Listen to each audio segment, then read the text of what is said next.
The New York Knicks have defeated the Charlotte Hornets, and they're 2-1 on the young NBA season. If you're hyped up about the Knicks beating the Hornets in overtime, I want you to like this video right now. And if you want the Knicks to keep the win streak going, hit that thumbs up icon right now.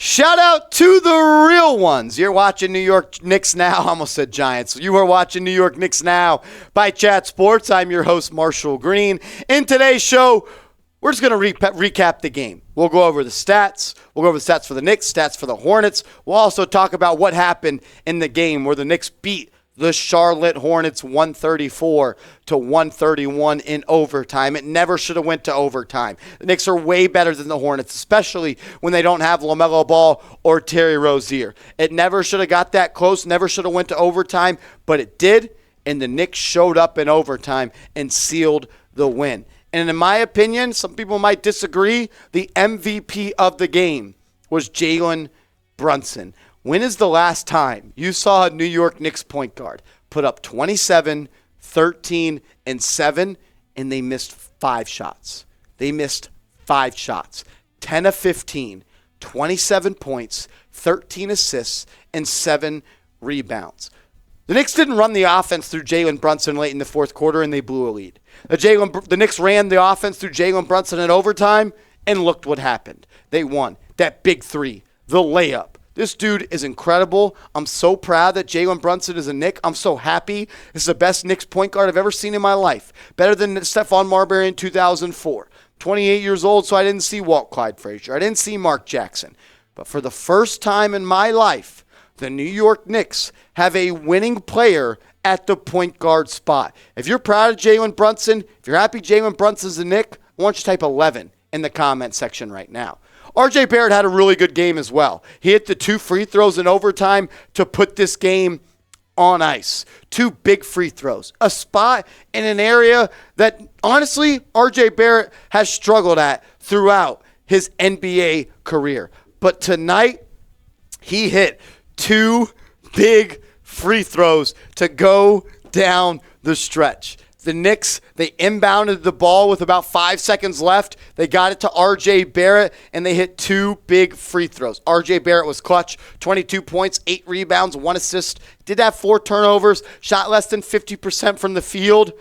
Got to be hyped up about the way RJ Barrett played, but the Knicks, they have a dynamic duo, and honestly a dynamic trio between Brunson and RJ Barrett. But I want to ask this question to all the New York Knicks fans out there right now. Shout out to my guy, Jesse. Jesse, we're going to get to that in a second. Shout out to my guy, Jalen and RJ. Who is more likely, though, to be an all-star this year? Who is more likely to be an all-star? Type 11 for Jalen Brunson. Type 9 for RJ Barrett. I want to hear from you down in the comment section right now. Mitchell Robinson was dominant on the offensive glass, putbacks, and especially when protecting the rim. 9 points, 8 rebounds, 6 blocks. Not 1, not 2, not 3, not 4, not 5. 6 blocks for Mitchell Robinson. The way he is able to affect the game on the defensive side of the court while also rebounding, this dude is special. I am impressed by the way that Mitchell Robinson has been able to affect the game so far this year. He had 2 offensive rebounds tonight. He's one of the best offensive rebounders in the NBA, and that's where he can affect the game.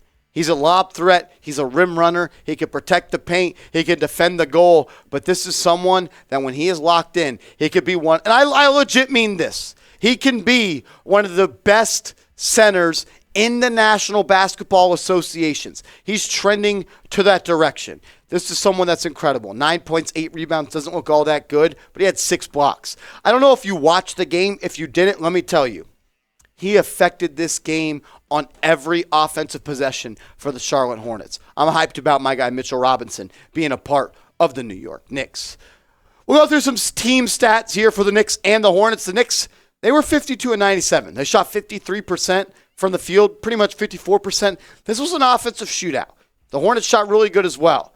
A lack of defense. Honestly, the only person that was playing defense for the Knicks was Mitchell Robinson. Cam Reddish had some big stops in overtime.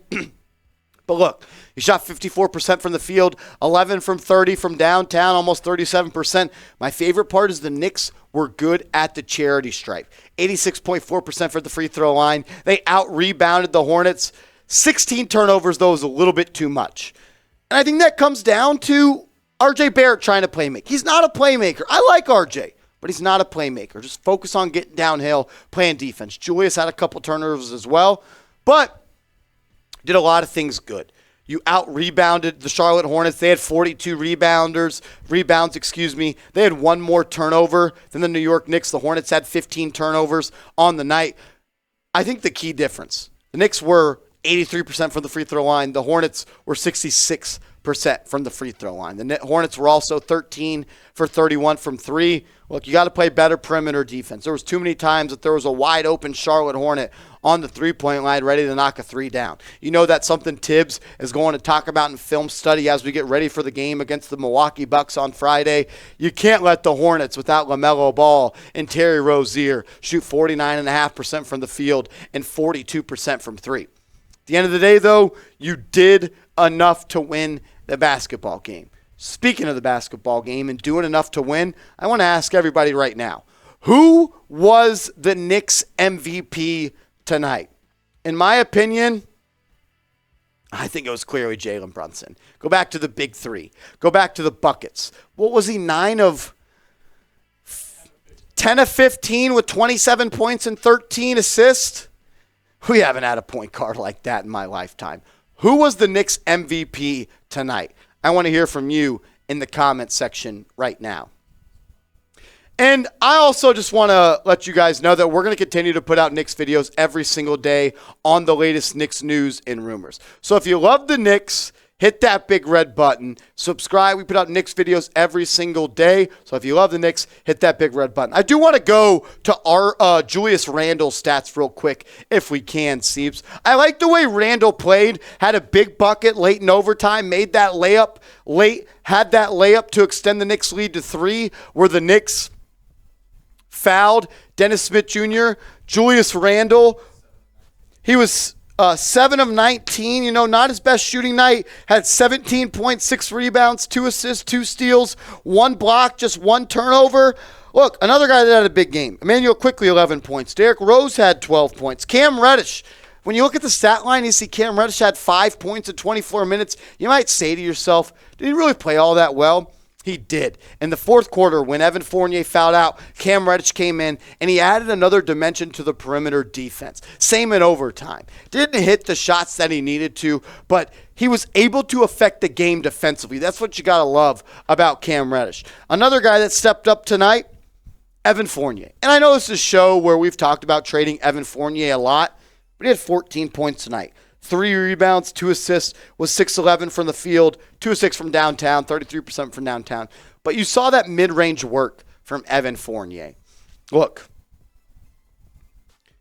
I don't know if the Knicks are that team that's going to compete for an NBA Finals, but they're never going to be an easy win, and that's a shout-out to Jalen Brunson, R.J. Barrett, Julius Randle. Those 3 guys have enough talent on this team to be able to beat anybody in the NBA. And I truly, truly mean that. I'm proud of the way this team battled tonight. I want to ask this question, though.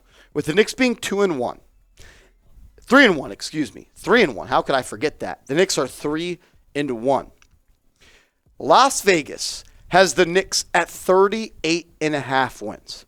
38.5 wins. We've already got 3 wins. So I want to ask you, everybody watching right now, type O for over, type U for under. I want to hear what you guys have to say in the comment section. 38 wins for the New York Knicks. Type O for over, type U for under. I want to hear from you in the comment section.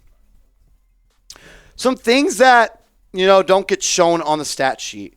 The Knicks had, I think it was like an 8-point lead going into the fourth quarter, something like that, very closely. You signed Jalen Brunson to prevent you from blowing fourth quarter leads. But we saw Julius Randle try to ISO and create buckets. We saw R.J. Barrett try to create off the dribble. And I'm not saying those are players that can't do that. They can. But We've seen in the past when they've tried to do that, the Knicks have blown leads. Go back to last year. How many fourth quarter leads did the Knicks blow? You signed Jalen Brunson to win you games in the fourth quarter. It was honestly, it pissed me off how Jalen Brunson was just standing in the corner in the fourth quarter. That should never happen. He should legitimately be dominating the ball. I'm not saying he should shoot every shot in the fourth quarter. That's not what I'm saying. But the offense should be ran through him. He's one of the most efficient and winning basketball players in the NBA. Go back to game 1. Who took the charge on Ja Morant to send it to overtime? Jalen Brunson. Go back to tonight. Who hit the big shots when they needed to be? Jalen Brunson. I'm not trying to make this a Jalen Brunson show. I just think it's evident at this point that Jalen Brunson is your best basketball player. And to win basketball games, you should get your best player touches. If we could pull up Jalen Brunson's stats one more time, Seeps, I would appreciate that. But we can't, so we're not going to do it. Look, what do you have? 27 points? 27, 10 of 13 from the field. 10 of 15 from the field, 13 assists, and 7 rebounds. Damn near a triple-double. You know the type of players that put up 27, 13, and 7? LeBron James. I'm not saying he's LeBron James, but that's the type of impact Jalen Brunson can have on games. I just want to see the Knicks run this offense through Jalen Brunson. You paid him $25 million in the offseason. It's clear that when the ball is in his hands, that the game slows down, that the Knicks are in control. They're able to get easy buckets. Shout out to Jalen Brunson. If you were hating on him in the offseason, man, oh man, you were wrong. You were wrong. We told you. Me and Seeps told you all offseason long that Jalen Brunson is that dude. You got to be happy and proud that he's your point guard. I appreciate everybody that's made New York Knicks now a part of their day today. The Knicks beat the Hornets 134-131. If you made it this far in the video, that makes you a real one. What's a real one? It's someone that bleeds orange and blue. It's someone that finishes every single video. It's someone that's ride or die with the New York Knicks. So if you made it this far in the video, I want you to just type real one in the comments section. It's an easy way for me when I go in the comments and interact with y'all. I know who finishes the videos and who doesn't finish the videos. So if you made it this far in the video, go down in the comments and type real one.